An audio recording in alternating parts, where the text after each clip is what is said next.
И Бибигуль Мамангельдиновна тоже, да, здесь? Я не вижу, да? Бибигуль Мамангельдиновна здесь, да?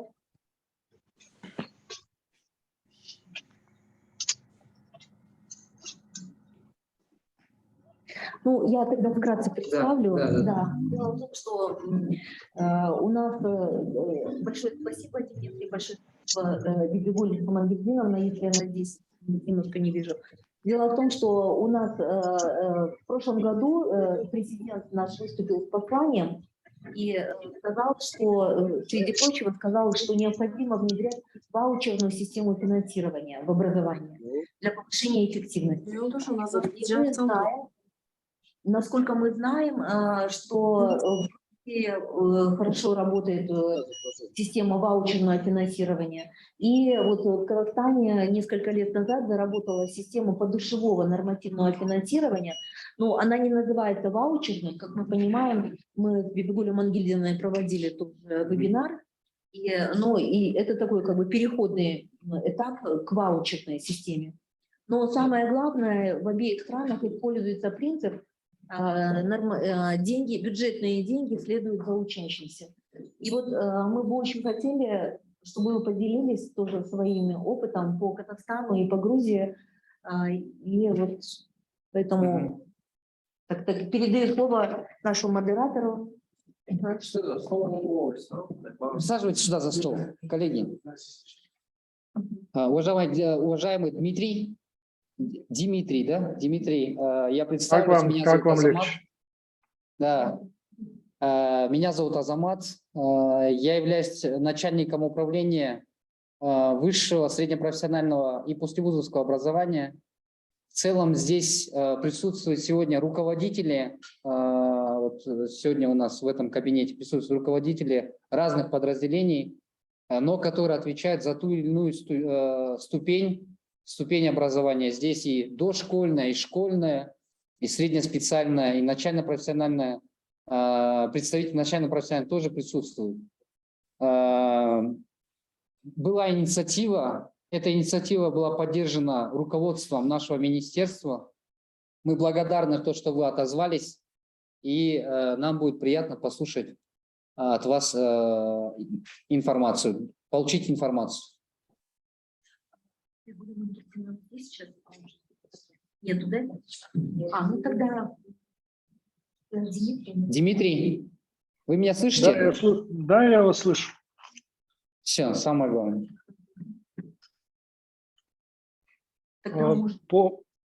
Вы определитесь тогда по графику, как мы работаем. Спит вам не говорить.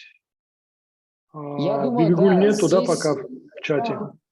Да, Дмитрий, данную встречу я представляю так. В целом мы хотели бы услышать от вас тот опыт, который вы получили, вот информацию. Если возникнут вопросы у наших коллег, дополнительно у коллег, которые находятся в онлайн, вот сейчас подключились, если у них будут вопросы, они обязательно, мы их осветим уже в конце. Если возможно, мы думали так, 30-40 минут Дмитрий расскажет, а потом вопросы-ответы. Да. Этого Бибигуля Мангельдиновна и то же самое. Хорошо. Ну, хорошо, тогда я попытаюсь вкратце. Очень лучше, чтобы интеракция была, на ваши вопросы отвечать. Я попытаюсь вкратце объяснить, что было сделано в Грузии. Во-первых, еще раз здравствуйте. Я экс-министр образования и науки Грузии. В Грузии подушевое ваучерное финансирование было внедрено в 2006 году. В 2009 году оно было видоизменено, вернее, доработано. И с 2009 года, в принципе, без каких-либо доработок или необходимых поправок работает до сих пор. То есть вот уже 13 лет оно работает так, как было сделано в 2009 году. А чтобы как-то по терминам быть на одной стороне, во всем мире, в принципе, существует Вопрос же не такой сложный, как кажется на самом деле. Во всем мире существует два вида финансирования школьного образования, вообще образования в целом. Это так называемое лампсамное образование и ваучерное образование. То есть лампсамное образование – это когда определенная кем-либо часть денег передается определенной институции. Сама лампсамное финансирование, оно бывает двух видов. То есть, если мы обобщим, то во всем мире существует три вида финансирования. Два из них лампсамные, разноструктурные, и один ваучер. Давайте скажем так, что у каждого из видов финансирования есть свои плюсы, есть свои минусы. Не существует абсолютно какой-либо идеальной модели. Везде есть свои риски, везде есть свои плюсы, везде есть свои минусы. Для того, чтобы внедрить подушевое финансирование, нужно понимать, что какие есть проблемы, какие вызовы будут.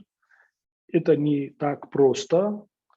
Это не просто написать на бумаге, потому что сопутствует большое количество вспомогательных реформ, которые идут с ваучерным финансированием. Поэтому в двух словах я хочу еще раз сказать о моделях финансирования. Первое. Так мы сказали, что есть лампсамное финансирование. Лампсамное финансирование бывает двух видов. Это централизованное и децентрализованное. Вам надо выбрать просто один из трех и понимать, какие будут проблемы, какие проблемы ожидаются.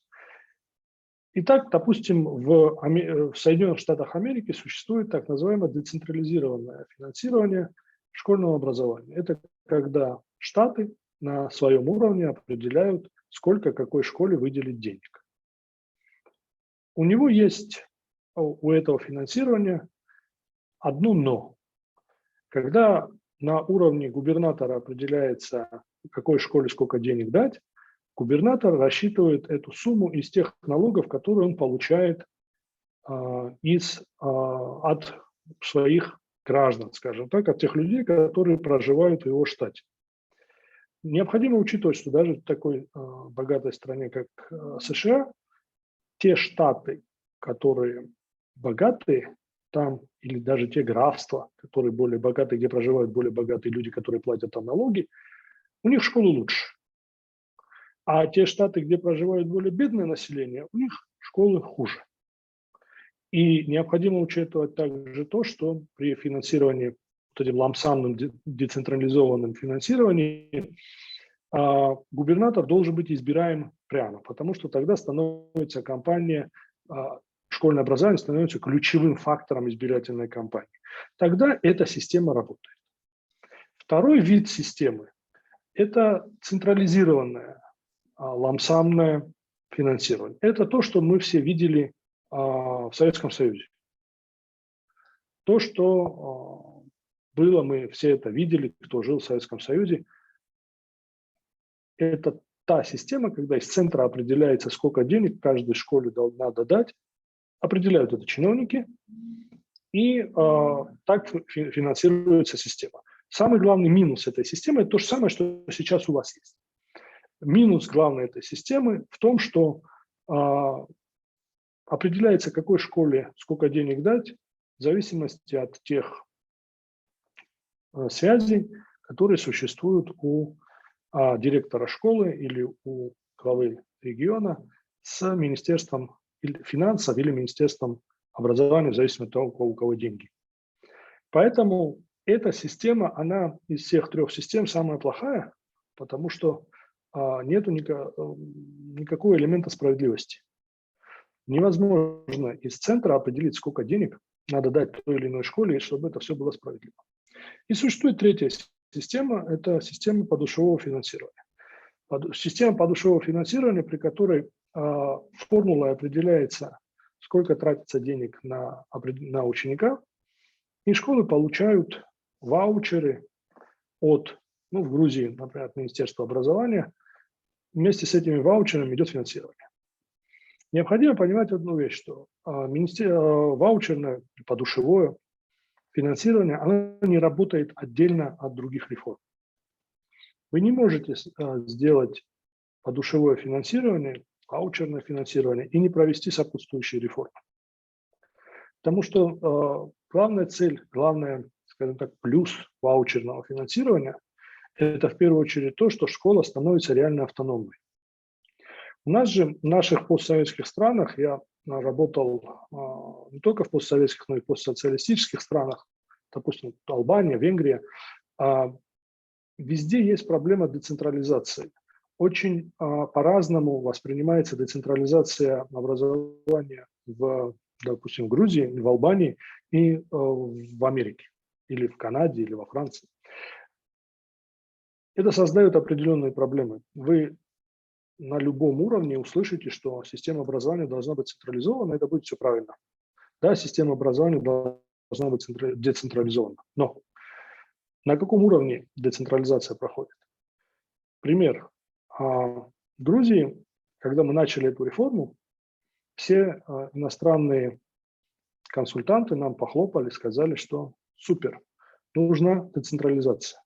Министерство образования сдало свои полномочия, и эти полномочия были переведены, подобрали, скажем так, местные органы власти. А для местных органов власти, это происходило в 2005 году, а для местных органов власти школа является главным, скажем так, промышленным объектом. Немного заводов и немного фабрик находится в каждом районе. А школа – это центр занятости для многих руководителей местных органов власти. Они могут туда устроить большое количество людей на работу, они могут влиять на то, кто будет директор и так далее. Поэтому очень важно понимать, что когда мы говорим о децентрализации, децентрализация она должна в школе быть, на уровне школы, а не на уровне районной администрации, которая на школу смотрит как на объект занятости, куда можно устраивать людей. Посмотрите, школа, допустим, где учится 500 детей, это значит приблизительно там будет работать более 70 человек. Какой другой промышленный объект в районе обладает таким потенциалом занятости? Поэтому многие руководители местных органов власти стараются под себя, скажем так, подобрать школы. И происходит катастрофа, потому что местные органы власти не понимают, как работает школа, они не разделяют задачи, которые стоят перед системой образования. И если для них это центр занятости, то ни о каком качестве образования, само собой, разговора быть не может. Поэтому первая реформа – это децентрализация системы образования, сопутствующая реформа ваучерному финансированию при учете того, что децентрализация должна идти на уровне школы, а не на уровне районной администрации. Это первое. Второе. Плюс ваучерной системы в том, что директора школ становятся менеджерами. Они распоряжаются средствами. Поэтому вторая реформа, которая сопутствует ваучерному финансированию, это система сертификации директоров. Кого мы назначаем директорами, повышение их квалификации и то, как они руководят школой. Тут же идет третья реформа, потому что нельзя, скажем так, верить на слово, что все директора станут хорошими людьми, хорошими менеджерами за один день. Необходима система баланса, да? Необходимо уравновесить директора. Для этого идет система самоуправления школ, когда родители получают возможность контролировать бюджет школы, когда родители получают возможность влиять на то, куда тратятся деньги. А следующее за этой реформой идет сразу же реформа повышения квалификации самих учителей. И пятое – это идет реформа куррикулума, учебного плана. Поэтому без учета всего этого просто так внедрить систему ваучера и сказать, что мы вопрос решили, ничего вам не даст. Оно даст только то, что те оппоненты, которым это не нравится, которые сейчас зарабатывают о коррупционных схемах в системе образования, они просто с большим удовольствием вам скажут, что эта система не работает. Добрый день, госпожа Бибигуль. Вы подключились, может быть, вы продолжите, как по плану было? Здравствуйте. Нет, вы продолжайте. Давайте вас. Ваше время ценно тоже, я знаю. Продолжайте. Я, в общем, закончил, поэтому, если будут вопросы, может быть, вы скажете, а потом, если будут вопросы, мы на них ответим, потому что ваш опыт и мой опыт вместе будет работать лучше всего. Уважаемые коллеги, те, кто находится онлайн, сейчас подключенный, вот здесь сейчас в кабинете, если есть вопросы, пожалуйста, можете задать, если нет, мы тогда... Салтан Салбековна, прошу.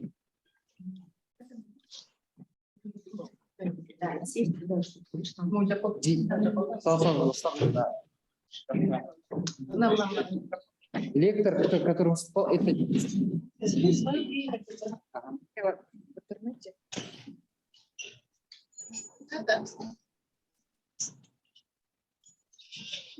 Дмитрий Николаевич, Слушаю вас. очень приятно видеть вас на связи. Спасибо за такую краткую содержательную информацию. Хотелось бы узнать, к сожалению, мы не посмотрели, как вопрос вообще образования финансируется в Грузии. У нас, вот с учетом вашего опыта, может, вы подскажете, у нас, допустим, сейчас через республиканскую, то есть у нас два бюджета, это местный бюджет и республиканский бюджет, где у нас школа финансируется, заработная плата за счет республиканского бюджета на всех уровнях образования, начиная с детского садика и заканчивая высшей школой, а муниципалитет, он оплачивает содержание материально-технической базы и обеспечение ее работы. Мы вот рассматривали с финансистами вопрос, если выделение ваучера. И как пример хотелось бы спросить, допустим, какой-то муниципалитет принимает решение, что там, допустим, ребенку Иванову мы даем ваучер. Этот ребенок с этим ваучером не захочет пойти в школу этого муниципалитета, он захочет пойти в другую школу, допустим, потому что та школа лучше в другом муниципалитете. Как двигать эти деньги, когда из одного муниципалитета в другой будут уходить деньги? Так как это деньги муниципалитета, они формируются за счет налогообложения и других поступлений местного населения. Хорошо, понял, вопрос понял. Киргизстан очень похож на Грузию по размерам, поэтому наш опыт в этом отношении будет для вас, наверное, интересен по самим размерам страны. Смотрите, у нас финансируется ваучерная система из центрального бюджета. Школы, нужды школы покрываются центральным бюджетом. Местные органы власти из своих бюджетов могут помогать школе в виде оказания материальной помощи для ремонта, оснащения и так далее. Но основные все-таки траты, это идет центральный бюджет. У Министерства образования свой фонд материального обеспечения. У нас программный бюджет. У нас давно уже мы перешли на программный бюджет, при котором основные траты идут в зависимости от программ. Вы правильно заметили, что при ваучерном финансировании ребенок сам решает, куда идти, где он хочет получать школьное образование. Давайте, чтобы легче было, давайте сперва поговорим по школам, потому что дошкольное, профессиональное и высшее у нас тоже ваучерное, но там есть свои нюансы. Давайте я вам, чтобы вам легче было понять, я вам просто по школам сперва отвечу по Грузии. Потому что там, допустим, грантовая система высших образовательных учреждений в Грузии, она чуть-чуть другая, она зависит от экзаменов. Ребенку, когда становится 6 лет, при мне было 5 лет, сейчас новое правительство подняло возраст детей, которые идут в школу до 6 лет, при мне было 5 лет. Когда вам становилось 5 лет, вы могли сами выбрать школу. Вот тут ваучерное финансирование, вообще всего финансирования системы образования самая большая проблема. Мы же берем в априори, что дети свободны, куда вы хотите, туда вы можете повести ребенка. Это очень важно. Но у него есть свой минус, очень большой минус. помните, Ельцин говорил, всего мало, а всех много, всего на всех не хватит. Поэтому всем понятно, что все захотят сразу пойти в лучшие школы. И там, само собой, возникнет дефицит мест. Это абсолютно понятно. Но у вас есть два пути из этого. Есть путь, допустим, по которому пошла Америка или Франция, есть путь, по которому пошли страны Балтии или Грузия. Третьего пути просто нет. Допустим, если вы так доверяете своим бюрократам, то вы можете решить, что бюрократ, который сидит, допустим, в Бишкеке или в Тбилиси, он решает, что ваш ребенок пойдет вот в эту школу. У этого есть свой плюс, потому что будет, скажем так, более не менее соблюдаться дисциплина. Есть свой минус. Ну, не хочу я в эту школу идти. И когда я не хочу в эту школу идти, а так как института прописки нет, то в Америке, допустим, мои дети учились определенное время в Америке. Мои друзья, потому что в том штате, где я жил, были лучшие школы из соседнего штата, они просили, чтобы этот ребенок был зарегистрирован в моей квартире, чтобы он мог пойти в ту школу. То есть обойти этот чиновничий вопрос всегда можно. В Грузии сделано по-другому, так как же, например, в странах Балтии. Когда вашему ребенку становится 5 или 6 лет, открывается портал регистрации Министерства образования. В первую очередь он открывается для тех, кто хочет зарегистрироваться в ближайших школах, то есть для жителей того района. После этого там остается определенное количество мест, и на принципе, кто успел, тот успел, потом другие регистрируют своих детей в той школе, в которой они хотят. У него есть свой минус, это не совсем справедливая система, тут просто на скорость, вот ты успел зарегистрировать, там зарегистрировал. Ну, из двух вы выбираете, или идете по этой схеме, что кто успел, или по той, что кто-то вам должен сказать, куда вам вести своего ребенка. Но ваучерная система подразумевает, что вы можете привести своего ребенка в любую страну, в любую школу страны. Но тут надо понимать в то же самое время, что, само собой, из одного города в другой не будут возить. Да? Эта конкуренция идет между районами школ. Будут школы престижные, будут менее престижные. Этот вопрос решаем, это вообще отдельная реформа. Но из вот этих двух схем вам придется выбирать. Теперь вот тут вопросы еще есть, они как бы тут пишут, я сразу же включу их по вопросам для детей с инвалидностью, как рассчитали на одного ребенка, кто противится ваучерному финансированию. Это как бы один вопрос. Смотрите, есть формула, которая не пишется так, как многие люди думают, что вот у нас было $100, было 10 детей. Мы по $10 на каждого ребенка распределили, и по $10 оно пошло. Вот госпожа Бибигуль сделала очень хорошую формулу в Казахстане. А эта рабочая формула, она прекрасно работает. Сейчас перед Казахстаном стоит вопрос имплементации, но надо понимать, что формулу копировать казахскую или грузинскую просто копи-пейстом вы не сможете. Вам придется писать эту формулу для себя. Я могу сказать, какие компоненты входят, но формула пишется, допустим, наши эксперты, которые работали в Грузии в 2009 году на модернизацию формулы, им потребовалось приблизительно 6 месяцев, потому что идет пилот проверяет, что работает, что не работает. Мы не можем допустить здесь ошибку. А компоненты формулы, вот как меня спрашиваете вы, первое, это, само собой, куррикулум. Помните, я вам сказал, что 5-я реформа вам нужна, реформа куррикулума. Без нее вы не сможете ничего сделать. Реформа, по куррикулуму вы смотрите, сколько часов и сколько человека-часа, мы называем это так, человек-час, то есть сколько преподавателей в час нам необходимо на то, чтобы вы смогли куррикулум освоить.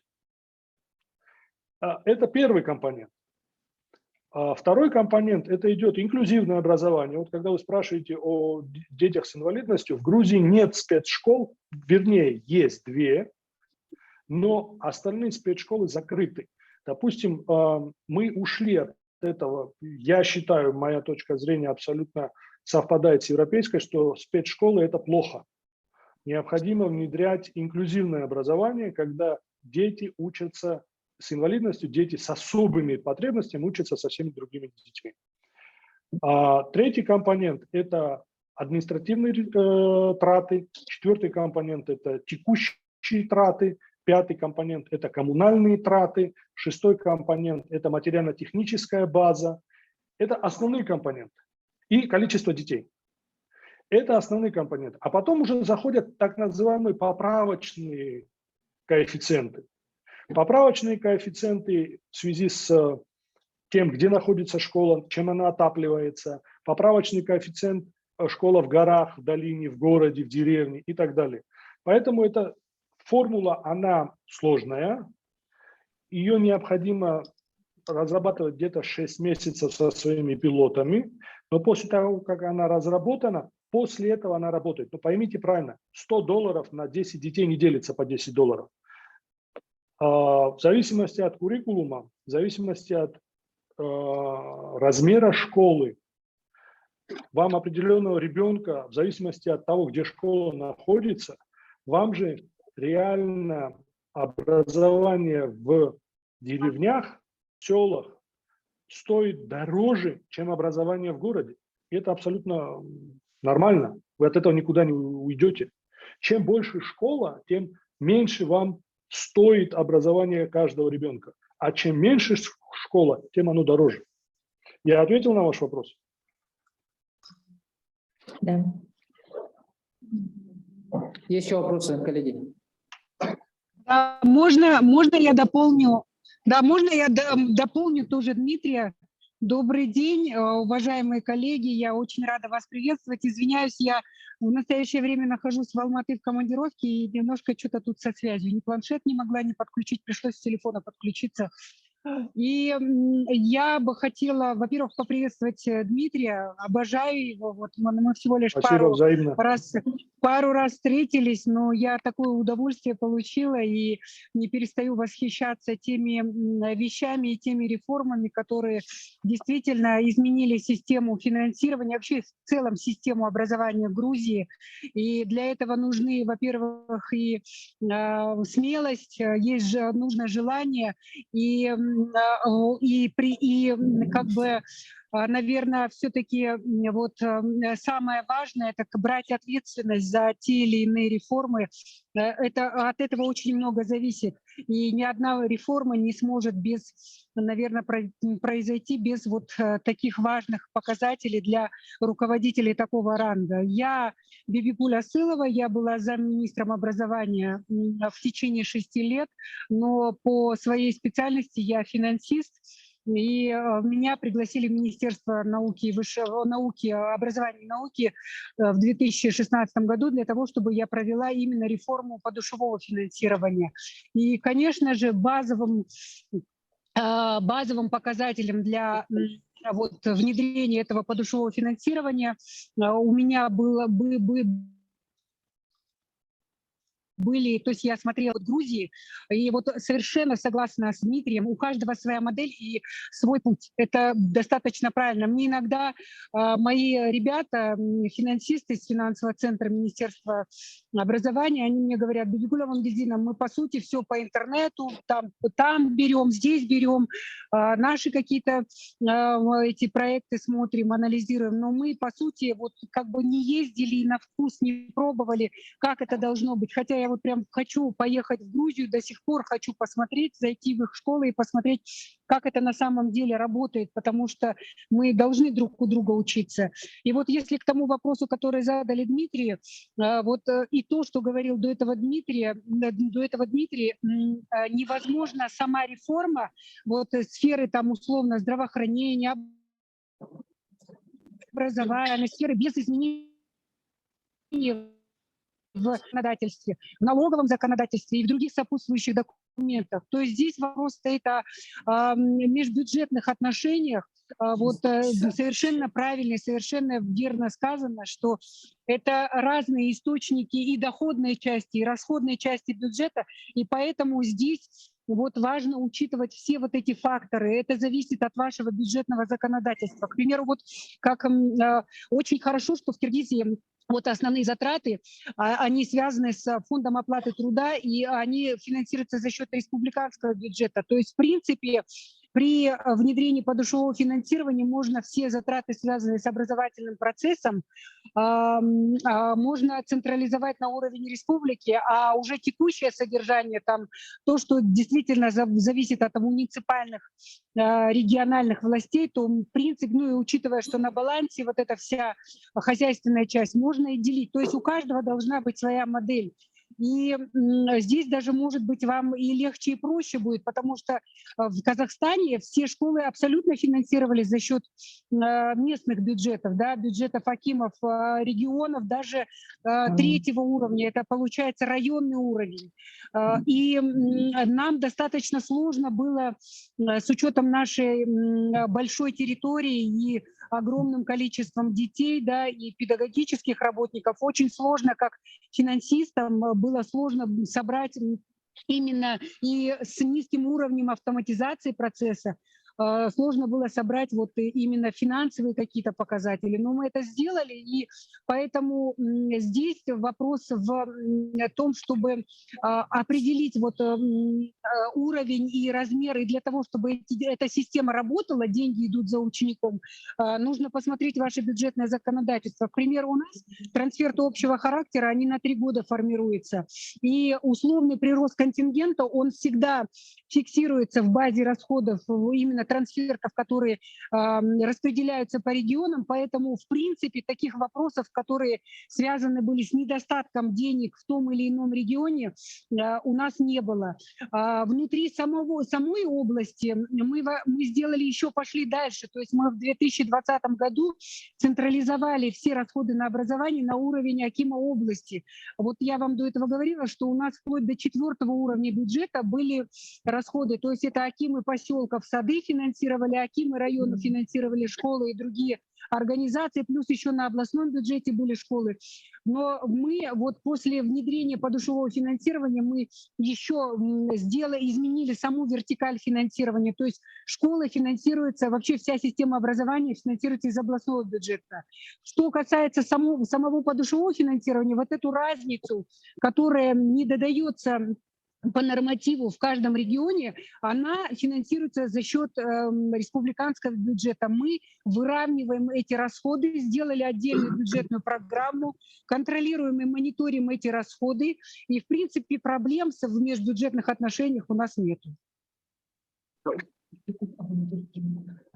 Хорошо, тут вопросы вы написали. Кто противник ваучерного финансирования в ваших странах? И те дети, которые учатся в частных негосударственных школах, получают ли ваучеры? Кто противник? Хорошо, давайте будем говорить абсолютно, скажем так, открыто. В первую очередь, само собой, противники – это руководители местных органов власти. Это раз. И второе – это представители, в Грузии это мы полностью изменили систему району и горону. Я не знаю, она в Кыргызстане есть. Это представители, скажем так, Министерства образования в первую очередь на местах. То есть кому выгодна существующая ламсамная система. Я уже сказал, почему ламсамная система существующая, которая была в Грузии до 2006 года и которая сейчас, допустим, в Кыргызстане, почему она выгодна местным органам власти, потому что для них школа – это промышленный объект, в котором объект для занятости, где он может устроить, руководитель района может устроить в одну школу 70 человек работать, они будут ему благодарны. Директор школы будет ему благодарен, он всегда сделает то, что ему говорит не министр образования, а то, что ему говорит руководитель местных органов власти. Почему это выгодно местным отделением Министерства образования? Потому что они тоже как бы маленькие цари под большим царем, руководителем области. Они тоже решают определенные вопросы. Они решают, кому дать больше денег, кому дать меньше денег. Этой школе дать 10 компьютеров, деньги на 10 компьютеров, этой дать на 1 компьютер. Это все повышает коррупционные риски. То есть это люди, им, само собой, это неинтересно. Почему система преддецентрализованная работает в Америке, я уже сказал. Кстати, в Америке есть штаты, которые перешли на ваучерное, а есть, которые остаются преддецентрализованным. Но тут есть один нюанс. Вам какие-нибудь иностранные эксперты обязательно скажут, что посмотрите, а в Америке есть децентрализованное ламсамное финансирование школьного образования. Тут один нюанс. Каждый губернатор штата выбирается прямым голосованием. И вопрос школ в его избирательной кампании, он, ну, если не на первом, то на втором месте точно. Его не выберут, если у него будет мало денег. Его не выберут, если у него будут плохие школы. Он будет из кожи вон лезть для того, чтобы решить эти вопросы для школ. Он не будет смотреть там очень сильный профсоюз учителей. Он никого не сможет там назначить в обход этого профсоюза. То есть его губернатора, главы районной администрации, скажем так, региональной администрации, влияние на школу, оно минимализировано. Школа ему нужна для того, чтобы выиграть выборы, поэтому он туда вкладывает все свои деньги.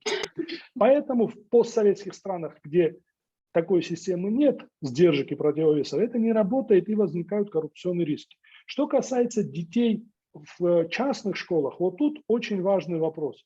Ваучер идет и в частную школу. В Грузии в 11 раз в год, за один год после внедрения системы ваучерной увеличилось количество школ. Было, если я не ошибаюсь, 16, стало 200. В Казахстане сейчас тоже большой бум идет как раз частных школ. Они открываются, вот то, что я видел, они развиваются, и они вносят огромный вклад. Они флагманы.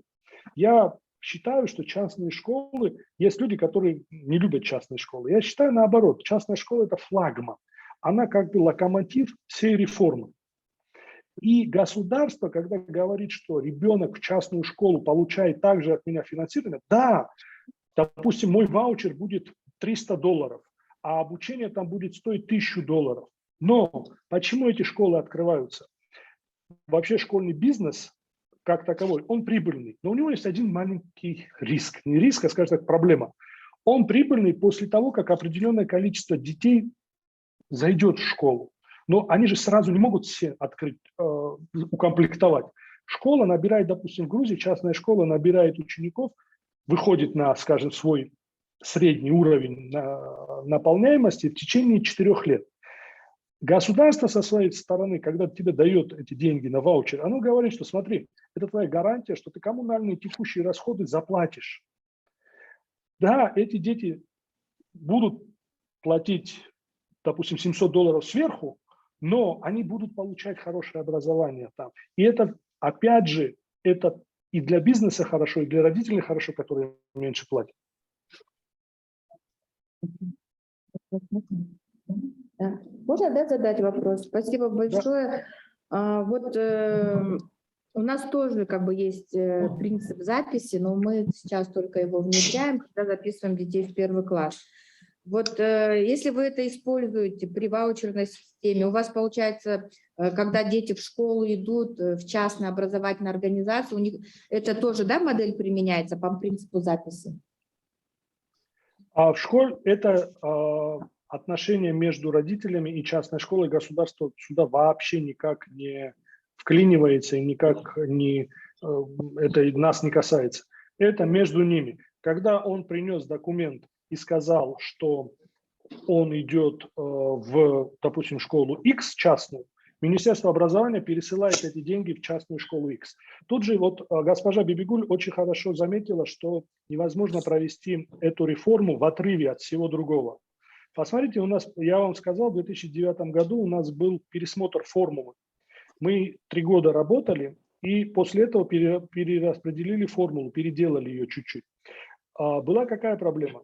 Если у вас нет идеально созданной системы идентификационных номеров детей, то у вас будут проблемы с коррупцией. Какая проблема? Директора школ, они очень талантливые люди в наших странах. Они начинают регистрировать, если нет единой базы, начинают регистрировать детей одного и того же ребенка в 3 школах. Каждая из этих школ получает деньги. По Грузии, стране с 4 миллионным населением, 20 миллионов в 2009 году уходило, уже после фундаментальных реформ. 20 миллионов мы вернули в бюджет, то есть вернули в систему. Это те деньги, которые директора школ делили между собой. Просто мы обрезали схему. Вам тоже будут рассказывать, что невозможно каждому ребенку дать идентификационный номер. Там в деревнях, да, то они не берут, вы что? Там цыгане живут, цыгане отказываются брать, а там по религиозным причинам. Вот эти сказки будут. Но если не будет единого номера, который совпадает с базой Министерства образования, Министерства финансов, Министерства юстиции, они должны, эти базы в блокчейне должны друг друга контролировать. Поэтому без этой системы ваучерное финансирование работать не будет. Можно один вопрос? Спасибо, Дмитрий. Очень интересная тема. Мы тоже вот хотели бы внедрять вот эту систему. У нас небольшой опыт по душевому финансированию. Да? У меня вопрос такого характера. Вот у нас в Кыргызстане сразу после рождения ребенку присваивается вот этот идентификационный номер. Да, ПИН-номер, да. С этим, наверное, у нас сейчас активно идет процесс цифровизации. Мы сможем с этим сработаться. Но у меня вопрос такой. За каждым ребенком сразу определяется определенная сумма, которую ребенок достигает 6 лет. Или если родители просят, за ними только деньги выделяете, закрепляете деньги, или за всеми без... Я понимаю ваш вопрос. Поймите, вот это ваучер, это такое аморфное понятие. Никто родителям деньги не дает. Да, это ваучер, он звучит красиво.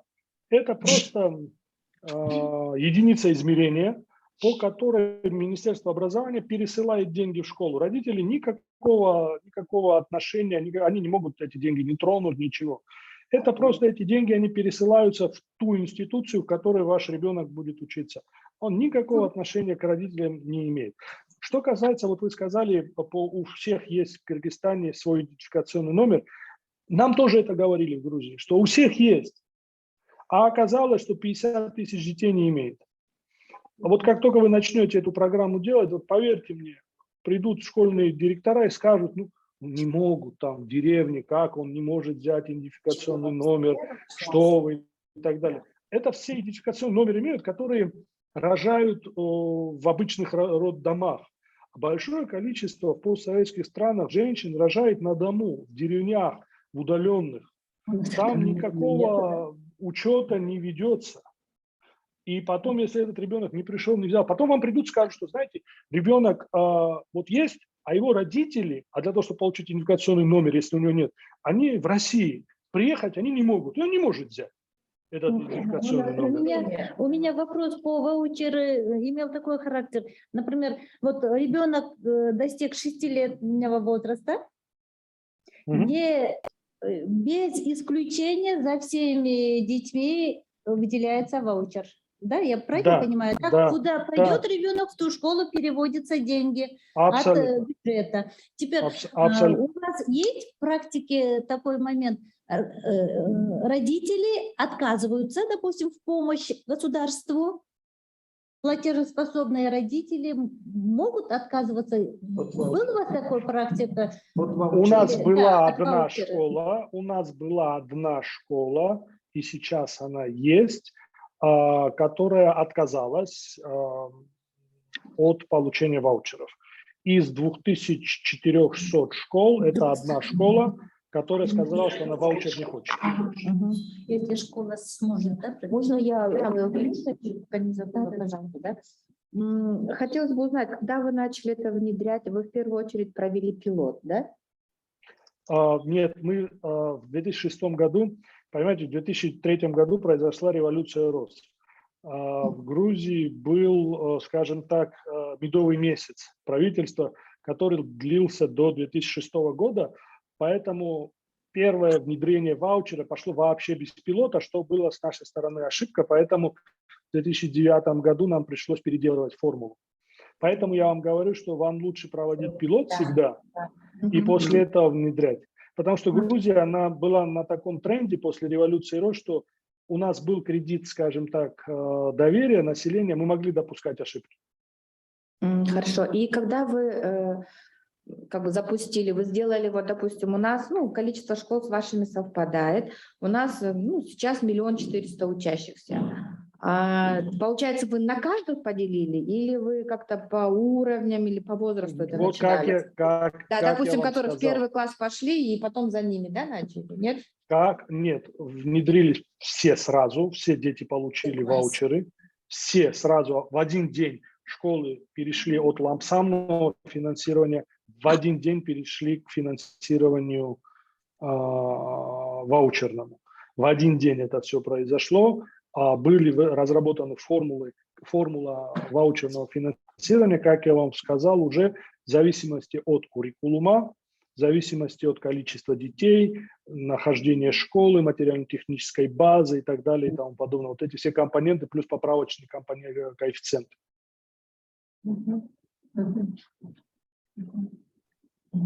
Хорошо.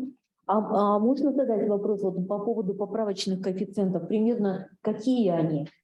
Вот, допустим, как вы до этого сказали, что, допустим, есть поправочные коэффициенты в зависимости от места расположения, да, школы, там можно... Смотрите, очень важный момент. Ваучерное финансирование, оно работает только тогда, когда полностью все траты школы, скажем так, покрываются ваучером. Если вы сделаете половинчато, скажем, допустим, ваучером будет покрываться А, Б, С, а не будут покрываться коммунальные услуги, то это работать не будет. 12% экономии школам дало покрытие ваучерами в Грузии коммунальных расходов. Сейчас директору школы никакого интереса нету экономить свет. Зимой включено отопление, открытые окна, ему наплевать, сколько он потратит, потому что по факту вы все равно будете за это платить.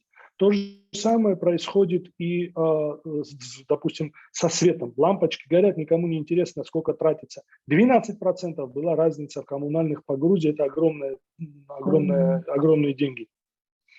Эти деньги нам позволили несколько школ построить в год новых. То, что касается самого поправочных коэффициентов, посмотрите, есть школы, которые работают на угле, есть школы, которые работают на дровах, есть школы, которые работают на центральном отоплении, ну, бойлерном отоплении, так называемом. Это все дает поправочный коэффициент.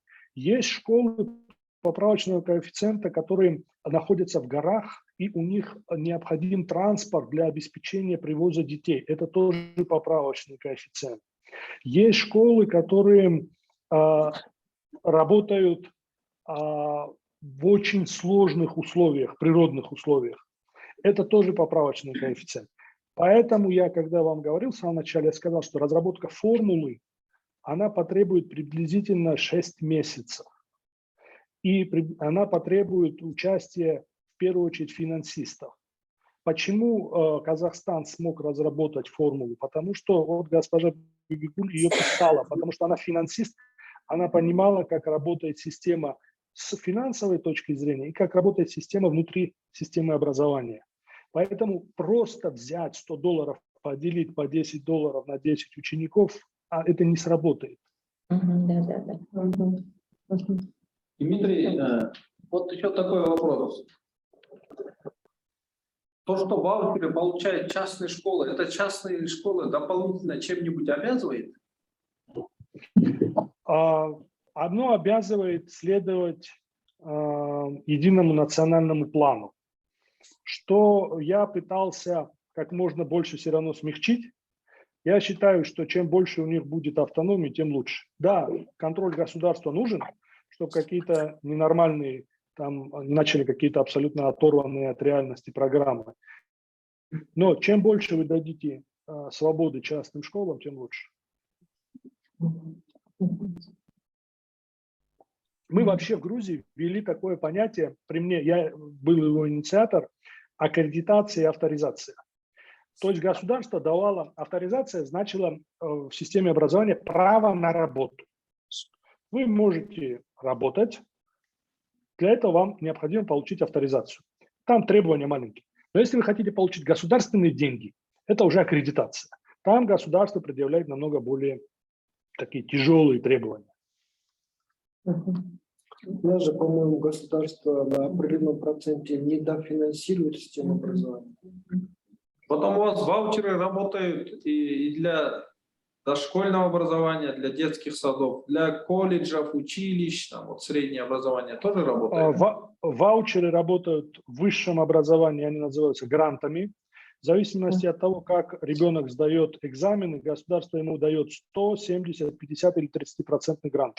Чтобы открыть вуз в Грузии, вам надо получить или авторизацию, или аккредитацию. Есть вузы, которые берут только авторизацию. Они не хотят государственные деньги, потому что их контингент – это жители Африки, Индии, допустим, Ирана, Пакистана. Им не нужны государственные деньги. А те, кто хотят получать гранты вместе с студентами, грузинами, они берут аккредитацию. Система колледжей тоже работает на ваучерной системе. Система дошкольного образования не была введена в Грузии. Она готова, эта реформа, но новое правительство ее не сделало. Тогда, может быть, Бибигуля Мангельдиновна, да? Да, Бибигуля Мангельдиновна, может, вы тоже расскажете о вашей системе? Опыт Казахстана. Да, Дмитрий.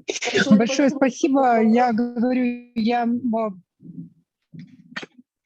еще раз хочу сказать, что я получаю огромное удовольствие после общения с Дмитрием. И действительно есть чему поучиться, и есть моменты, на которые нужно обратить внимание.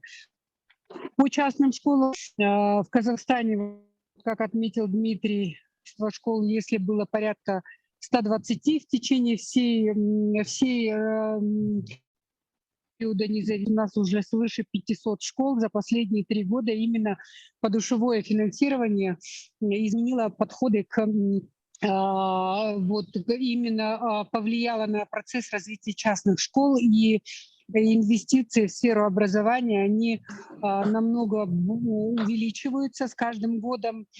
И помимо этого, вот сам процесс внедрения подушевого финансирования в настоящее время решает вопрос развития государственно-частного партнерства. То есть у нас только за 1 год именно подушевое финансирование нам позволило в городе Астане сразу закрыть дефицит ученических мест на 24 тысячи.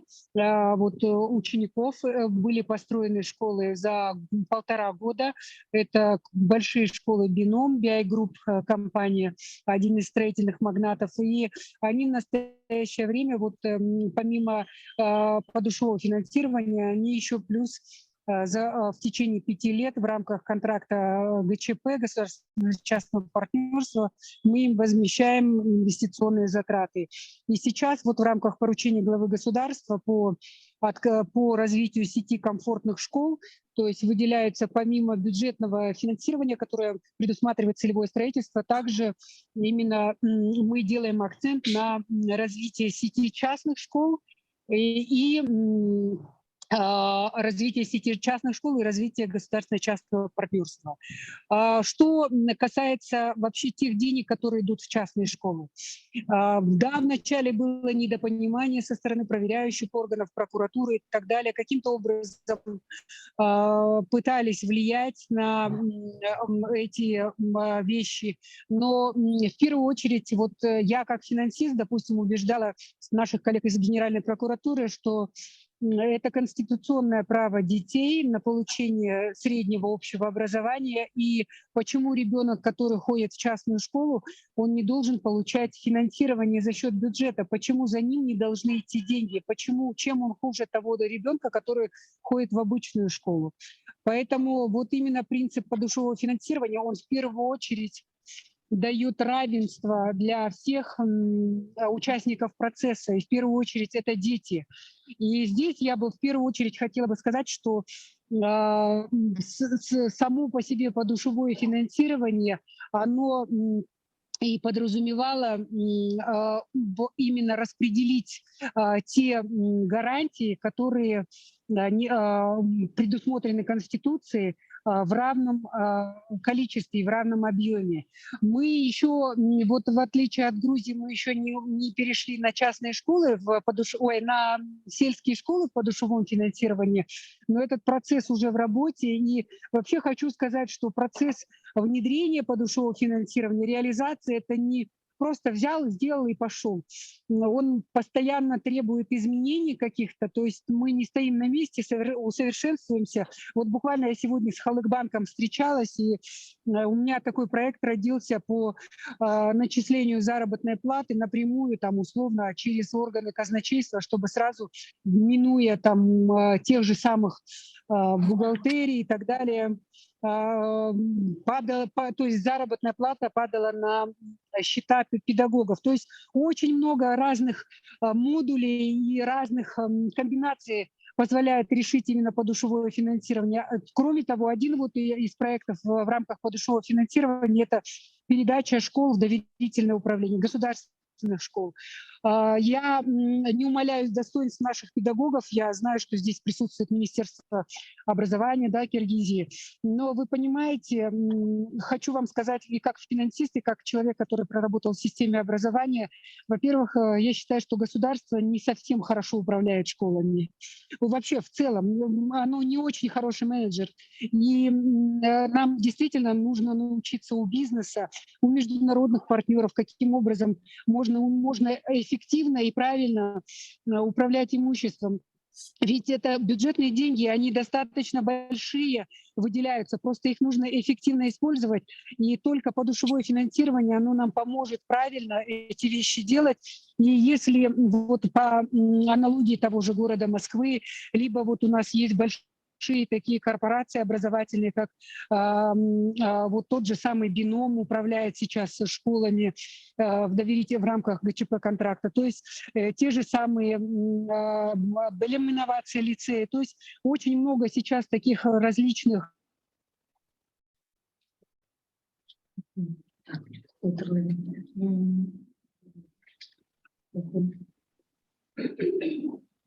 Что-то с интернетом, да? Нет, возможно, ей позвонили. Возможно, Ей просто позвонили. Да, я думаю. Дмитрий, а можно пока вот у нас... Да, слушаю вас. Вопрос такой, вот в чем разница между подушевым нормативным финансированием и ваучером? Потому что вот у нас у нас внедрялось подушевое нормативное финансирование, которое, говорят, не сработало. И вот а в чем отличие? И вот Бибигуль Амангельдина тоже появилась, тоже может быть, если можно, вот кому им вопрос, в чем разница между подушевым нормативным финансированием и ваучером? С моей точки зрения, это, скажем так, две ягоды с одного поля. Подушевое финансирование – это, в принципе, мы в Грузии мы его называем ваучер. Во всех странах постсоветские, которые внедряют, его называют подушевым финансированием. Я, честно сказать, большой разницы между ними не вижу, между терминами. Мы можем там диспутировать по вопросу, ваучерно, он может это подушевое использовать, где он хочет, или не может его использовать, где он хочет. С моей точки зрения, подушевое финансирование дает, сам термин подушевое финансирование дает возможность чиновникам, которые не хотят внедрять вот это финансирование подушевое, говорит, что оно у нас есть. Вот мы посчитали, я не буду называть страну, я работал в одной из стран постсоветских, и там Министерство финансов мне на полном серьезе рассказывала, что у них подушевое есть. Вот чиновники Министерства финансов сели, посчитали, сколько тратится на каждого ребенка. Вот он говорит, а у меня подушевое. А что вы предстали здесь со своим ваучерным финансированием? Оно у меня и так есть. Мы посчитали его. Поэтому очень важно понимать, что это одно и то же. И там деньги следуют за учеником, и здесь деньги следуют за учеником. Главное понять принцип. При подушевом, хотите называйте ваучерное, хотите подушевое, главное принцип, что государство финансирует ребенка на основании определенной формулы. которую оно разрабатывает. Это раз. Второе. Государство финансирует ребенка с учетом того, что школа является независимым институтом, и деньги, сэкономленные школой, остаются в школе. Третье, что деньги, которые школа аккумулировала вместе с ваучером, вместе с подушевым финансированием, это то, за что они покрывают все свои расходы. Никакие другие деньги им не нужны, кроме капитальных денег на капитальное строительство, кроме этого. То есть там не должно быть нехватки денег. И очень также важно понимать при подушевом финансировании, что директор контролируется не прокуратурой, а директор школы контролируется самоуправлением школы, в частности родителями и учителями. А вы это назовете ваучерным или подушевым, в принципе, Да. большой разницы нет. Да, я вот тоже бы хотела сказать, Дмитрий, вас дополнить. Вот, к примеру, подушевое финансирование мы тоже уже достаточно давно пошли с момента еще вот как по аналогии с Грузией, это грантовое финансирование в вузах, это те же самые программы дошкольного образования, по программам дошкольного образования. Ваучер, он как, то есть сначала мы определили норматив подушевой, то есть сколько стоит один ребенок в садике, в школе, там, в вузе, в колледже и так далее, на всех уровнях. А ваучер, он уже как механизм идет туда, куда пойдет ученик, где будет он обучаться. И вот ваучер, вот в нашей стране это больше как второй этап для того, чтобы вот в процессе внедрения подушевого финансирования между родителем и учащимся посредником выступает управление образования. И вот совершенно правильно Дмитрий сказал, что это высокий уровень коррупциогенности, это высокий уровень различных рисков, ну, то есть очень много рисков, связанных с нецелевым использованием денег. Ваучер — это уже механизм взаимодействия, идет как механизм взаимодействия между родителем, получателем услуг, и тем, кто дает эти услуги. Здесь нет посредника, то есть родитель сам выберет учебное заведение, он и за ним, и он идет с этим ваучером в это учебное заведение, и согласно этому ваучеру у него уже свои договорные обязательства между организацией образования и самим услугополучателем, то есть родителем, опекуном наших детей. Здесь уже посреднические функции между, вот у нас очень много, у нас скоро, у вас, наверное, то же самое, да, такие же, у нас скоро не будет, наверное, специалистов на государственной службе, скоро всех подряд тотальная борьба с коррупцией, и очень много таких коррупционных вещей происходит вот в связи с этими актами выполненных работ и всего-всего. Поэтому ваучер, он полностью исключит вот влияние человеческого фактора со стороны государства. И в этом направлении мы сейчас работаем с коммерческими банками, то есть вот у нас Каспий банк, Халек банк, они уже на уровне дошколы пробируют внедрение ваучерного финансирования. Конечно, здесь без автоматизации это невозможно, но хочу сказать, что подушевое его нужно начинать. В 2016 году, когда мы начинали то есть уже пересматривать подходы в подушевом финансировании, хотя в 2012 году еще министерство до моего прихода пытались какие-то моменты решать. У нас вообще такого уровня автоматизации не было. И сейчас же все семимильными шагами идет, поэтому даже можно без каких-то огромных денег. Я вот с точки зрения финансиста, как финансист, я хочу сказать, я люблю тратить мало денег, но получать большой результат, хороший результат. И я вас уверяю, что не нужны огромные деньги. Коммерческие организации, компании, ассоциации частных организаций, кучу людей, которые и ассоциации, организации, которые спокойно сами могут сделать эти решения и платформы, и это не будет так дорого стоить, но при этом это даст эффективность и прозрачность этих вещей. У меня вопрос. Вот помните, как-то в прошлый раз вы говорили, что в Казахстане есть оператор, да, этих денег. Вот, можете немножко рассказать, что это за организация и вообще, то есть где? В Казахстане оператор, финансовый центр, он является оператором финансирования частных образовательных школ. Мы подняли их на уровень республики. Почему? Потому что, опять же, вот я вам говорю, что это было очень много коррупционных рисков. Даже то же самое финансирование, которое по сути положено, оно не совсем правильно распределялось. То есть, хотя деньги из республики на финансирование этих школ мы перебрасывали в бюджеты областей и городов. И поэтому мы подняли все, то есть у нас все частные школы финансируются из республиканского бюджета. И вот эта разница, которая идет в регионы, и вот эта разница, которая идет в регионы до доведения подушевого норматива, она финансируется за счет республиканского бюджета. Финцентр, он больше финансовый центр, помимо вот этих финансирования 500 школ, они обеспечивают мониторинг, да, то есть проводят мониторинг подушевого финансирования.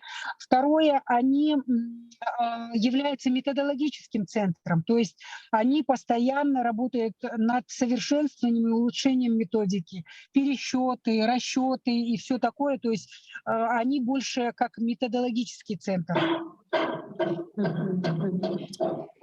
Да, в Грузии такого центра нету. В Грузии это дело Министерства образования.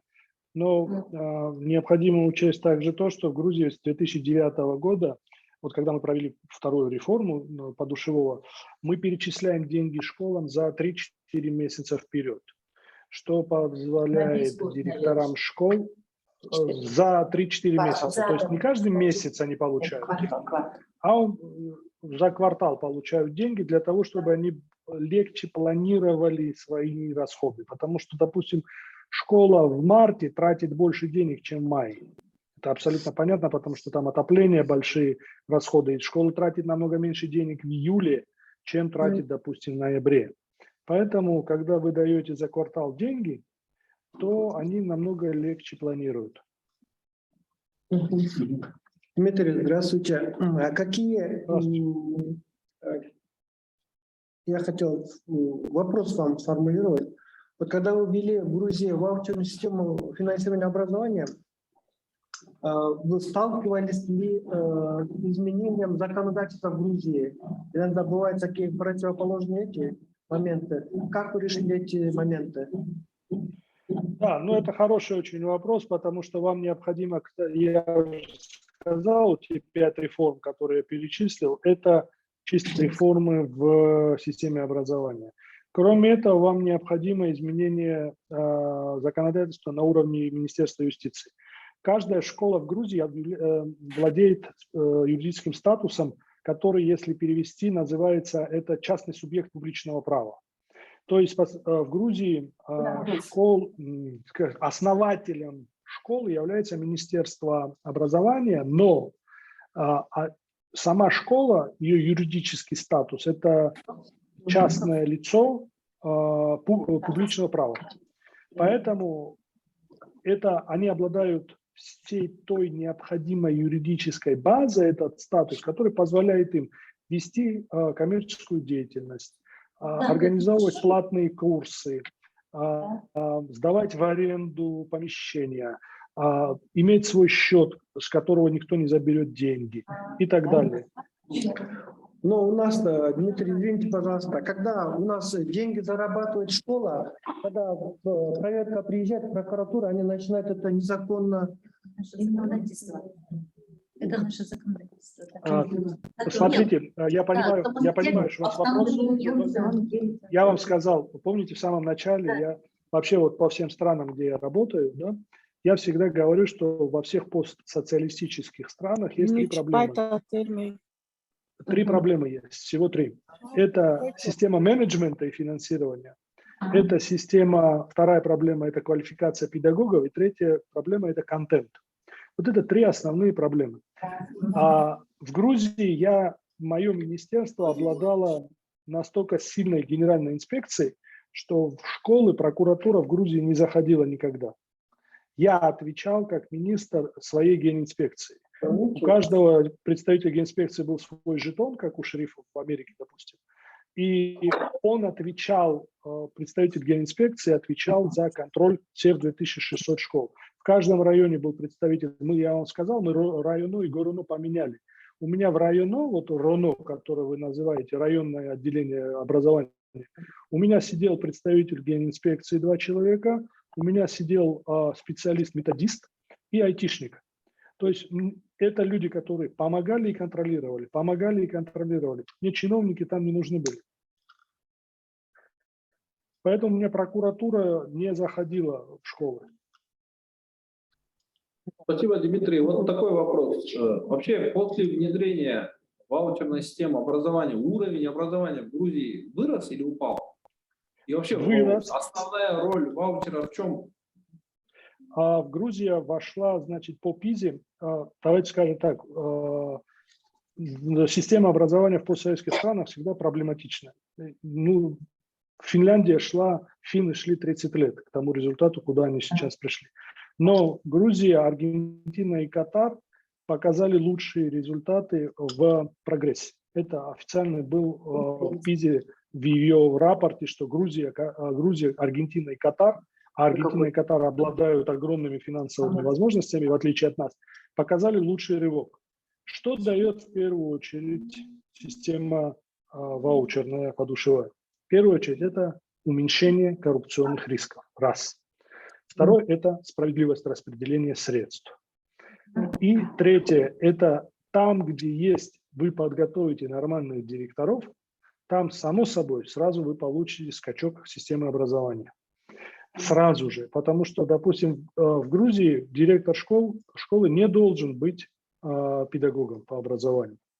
Это убрано из требований. Это менеджер, который должен создать образовательный процесс. И за какой период, Дмитрий, вы получили улучшение? С момента введения. С момента Первые введения результаты мы получили в течение года. Это экономия средств на коммунальные услуги. Потом на второй год мы уже увидели резкий скачок школ частных. Вот сейчас как идет в Казахстане. И на третий год мы начали получать уже экономии, когда ввели обязательный идентификационный номер для всех, начали чистить базы и так далее. И посмотрите, что самое главное, еще о чем мы не говорили. Ваучерная система, которая привязана, подушевая, которая привязана к школьному куррикулуму, дает вам потом возможность менять куррикулум. Я внедрил в Грузии новый куррикулум, мне говорили, что это невозможно. Мы его внедрили в течение 2 лет. Куррикулум вообще внедряется в течение 5-6 лет. По 2 класса берут и так внедряют. Мы в течение 2 лет внедрили, полностью поменяли учебники, полностью поменяли куррикулум школ. В течение 2 лет. И когда идет политическая задача какой-то предмет ввести, вот, допустим, сейчас во всем мире огромный тренд идет писание кода. Да? Учат все страны пытаются внедрить систему образования писания кода. Потому что это не только большие возможности для получения работы, но это также огромные skills, получают навыки дети при этом. Когда у вас есть подушевое финансирование, это очень легко просчитать, намного легче, чем вам самое, и внедрить. Дмитрий и Бибигуль тоже. У вас как работает система аккредитации в стране для частных школ и для государственных школ? Здесь сейчас много дискуссий по этому поводу. В системе Министерства образования был специальный департамент, который обладал автономией. То есть он тоже был частным лицом публичного права. То есть он мог предлагать сервисы и получать за это деньги. Он давал аккредитацию и авторизацию школ. Для того, чтобы открыть школу, то есть получить авторизацию в Грузии, были минимальные требования, допустим, на каждого ребенка по 2,5 квадрата помещения должно было быть. Это все зависит от той политической конъюнктуры, которая вам необходима сейчас на данный момент. Вы можете их усложнять, вы можете их облегчать и так далее. Но это все было в руках Министерства образования. По Казахстану, да, по Казахстану давайте я тоже скажу. Ну, лицензирование однозначно у нас есть, и входные требования по лицензированию, когда мы внедряли подушевое финансирование, и для того, чтобы развить сеть частных школ, мы их изменили. Ну, конечно, не так революционно, как в Грузии, как бы хотелось бы, но реально это повлияло на то, чтобы открывать больше частных школ, и они у нас достаточно хорошие, есть чем гордиться. Система аттестации, она на сегодняшний день, государственная аттестация есть. Последние просто 5-6 лет мы ее не проводили, но она у нас идет тоже в таком мягком формате и не как карательного подхода, а именно направлена на оказание методической, методологической помощи и оценки системы рисков в рамках мониторинга цифровой нашей базы, то есть идет отслеживание непосредственно департаментами по обеспечению качества. И они, если видят по системе оценки рисков в той или иной организации, что там необходимо помочь и там необходимо проверить или вмешаться, то обязательно высвечивается у них именно график аттестации той или иной организации. Что касается аккредитации, да, у нас очень хорошо идут на международные аккредитации, и она у нас как бы одна из таких, наверное, как для многих школ, как показатель, да, особенно частных школ. У нас Назарбаев интеллектуальные школы практически все аккредитованы, давно достаточно получили международную аккредитацию. Я хочу сказать, что у нас Впервые вот в прошлом году государственная школа 81-я в городе Астане, Астана English School, получила международную аккредитацию. И ряд школ сейчас в городе, именно государственные, и ряд школ в городе Астане, которые вот внедрили подушевое финансирование, изменили организационно-правовую форму, стали предприятиями на праве хозведения, они вот сейчас уже получают вот тоже международную аккредитацию. И это действительно здорово, потому что я считаю, что только мы не можем придумать что-то новое. Вот правильно сделал Дмитрий, я вот до сих пор говорю, этим восхищаюсь, не перестаю. Когда есть что-то хорошее, зачем придумывать велосипед, когда он уже давно создан и есть соответствующие международные стандарты. Поэтому вот в таком направлении мы сейчас двигаемся. Конечно, есть предложение заменить традиционную нашу советскую аттестацию, ну, я ее считаю все равно советской. Допустим, у меня, как у замминистра, было предложение внедрить свою систему аккредитации, ну, чтобы она, по крайней мере, какие-то базовые параметры вот международной аккредитации взяла, потому что аккредитация, она по себе тоже не дешевое удовольствие, да, Дмитрий? Вы же, наверное, меня поддержите в этом направлении. Абсолютно. Да, я понимаю, что это такое, но для того, чтобы ее внедрить на национальном уровне, это нужно ее создать такую безапелляционную, тоже бескоррупционную. Ну, не знаю, я думаю, что мы к этому придем. Вы знаете, самое интересное то, что именно подушевое финансирование и развитие сети частных школ, оно сподвигает вот эти ассоциации частных школ, ассоциации различные, самих, то есть рынок сам реагирует на это, и они сами хотят уже создавать такие аккредитационные агентства, которые действительно какой-то национальный рейтинг мог бы присутствовать вот именно на рынке образовательных услуг. А можно вопрос? У вас аккредитация обязательная или добровольная?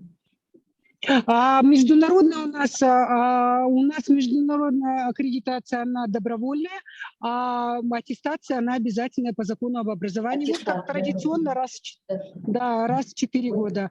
Гульбигуля Мангельдиевна, еще один такой вопрос. У вас в вашей стране документы об образовании связаны с результатом госаттестации? Ой, не слышно. Вы имеете в виду выдачу аттестата и Дипломов. Нет, у нас, смотрите, у нас среднее общее образование, то есть это школа, да, это обязательно аттестат государственного образца выдается и в государственных, и в частных школах он однозначно одинаково выдается. В вузах у нас так получилось, то есть у нас сейчас академическая свобода, и они дают свой диплом своего образца, но он является, соответственно, показателем того, устроится ли, будет ли получать доходы тот или иной выпускник.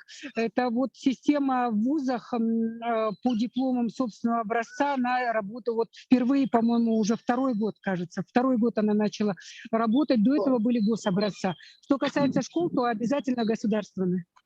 Да, вот школы, которые прошли государственную аттестацию, выдают своим выпускникам аттестат государственного образца. Я правильно понимаю? Нет, у нас школа вообще не может работать, если она не получила лицензию. И, Нет, государственная может... аттестация. Государственная аттестация, я имею в виду. А аттестация, это вообще, она не влияет на документ. Аттестация либо то есть там есть по системе оценки рисков, там есть разные меры, этапы прохождения этой аттестации. Ну, самая крайняя мера – это отзыв лицензии, а если отзыв лицензии, то не может быть речи ни о каком дипломе, ни о каком аттестате, ни о каком свидетельстве об окончании школы. А лицензии у вас частные получают только школы? Лицензии получают и государственные, и частные. Все. Дмитрий Питгуль, огромное вам спасибо. Мы, наверное, не будем уже вас мучить вопросами, но было, по-моему, очень очень полезно. Спасибо большое, спасибо, что выделили нам время. Спасибо вам. Да, и мы сделали запись, и многие тоже еще хотели посмотреть записи. Так что, если вы не возражаете, мы просто, вдруг какие-то вопросы будут возникать, мы можем к вам, да, писать, задавать. Да, конечно. Конечно. Все. Спасибо. До свидания. До свидания. Было приятно. До свидания.